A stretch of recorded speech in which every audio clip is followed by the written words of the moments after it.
Christians, praise the Paschal victim, the Prince of Life who died, reigns glorified. Blessed Easter to all of you. It's so good to have all of you here together to be able to celebrate Easter in person, especially since we weren't able to do that last year. But this year we are able, like the women who first arrived at the tomb early on that Easter morning, we're able to also gather.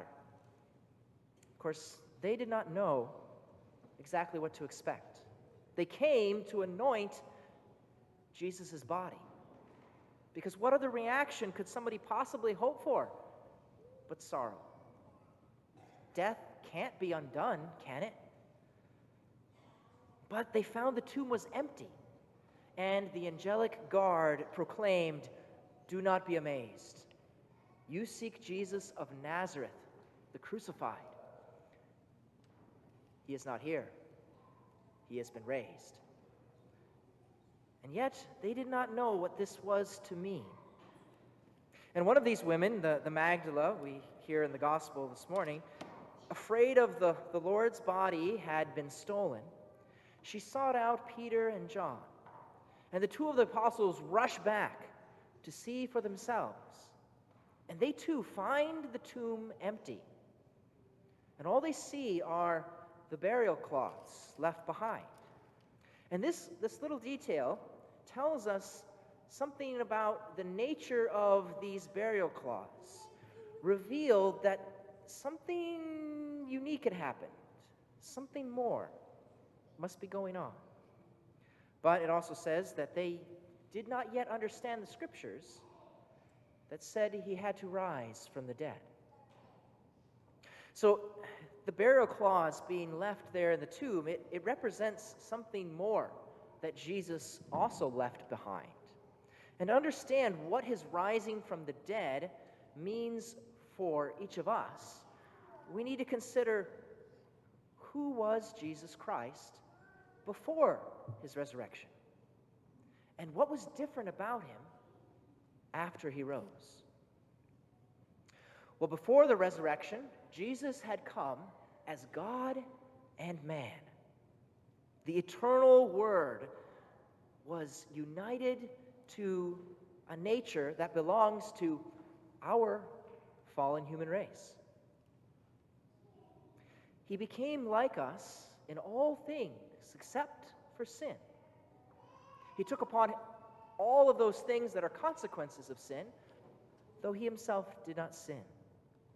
All of our human infirmities he took upon himself. Jesus could get tired. He could get sick, hungry, thirsty. He could undergo fear and worry and anguish and sadness. And lastly, in the last couple days, we see that he could suffer death. And all of these things prove that he was fully man, truly one of us, that he was able to do all that we do. But the fact that he died for us begins to indicate that Jesus is more than just a normal man. As St. Paul reflects, only with difficulty does one die for a just person, but though perhaps for a good person, one might even find courage to die. Any human being, I suppose, could die for somebody else out of love for them. But that's a rare act of love, especially if it's to die for one that you would consider your enemy. But God, Paul says, proves his love for us in that while each of us were still sinners, he died for us. Only God can die and rise again for the very sinners that put him to death. So before the resurrection, Jesus was God and man.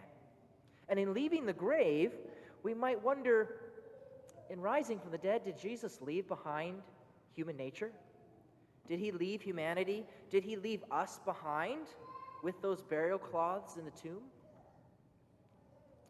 No, certainly not. Jesus remains fully God and fully man. When Jesus appears to the disciples, as we'll hear in his accounts of appearances in this Easter season, When he appears to them, he is the same person. He has the very wounds that he suffered upon the cross, but now glorified. So, Jesus certainly didn't leave behind his humanity. But instead, what he does leave behind with those burial cloths is sin and suffering and death, and all the infirmities that were never meant to be part of our human nature in God's plan from the beginning. No more drowsiness and fatigue, no more sorrow or anguish, no more infirmity of any kind. He does not leave us behind, but only those things that bring human nature pain. Christ reconciles us to the Father. So, my brothers and sisters, have you been raised with Christ? Hopefully you are not unaware that we who were baptized in Christ Jesus have been baptized into his death and resurrection. And the holy water in which we were plunged at our baptism, that is a symbol of the tomb. And in coming forth from those waters, our soul was purified from all sin, all stain, set free from all spiritual death, and clothed in God's grace. What Jesus left behind in the tomb, he did so that he could leave behind, remove completely our infirmities. If you have died with him in baptism, then your life is hidden with Christ in God, Paul says. We need not live in the sorrow of being subject to sin. You have been raised with Christ.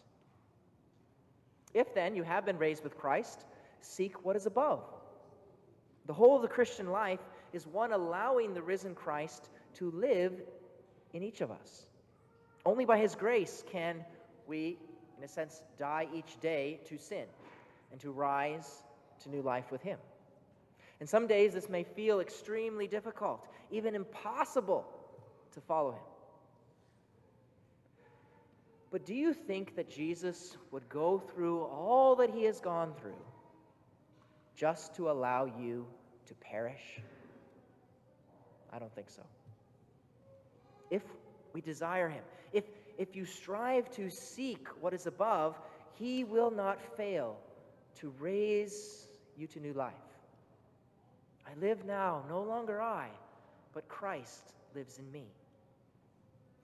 Soon we'll use the blessed holy water to remind ourselves of our baptism, that sin and death for us has been left behind in the empty tomb. When we make the renewal of our baptismal promises, do so with great faith and trust. Do you reject evil? I do. Do you believe in God, Jesus Christ, the risen one? I do.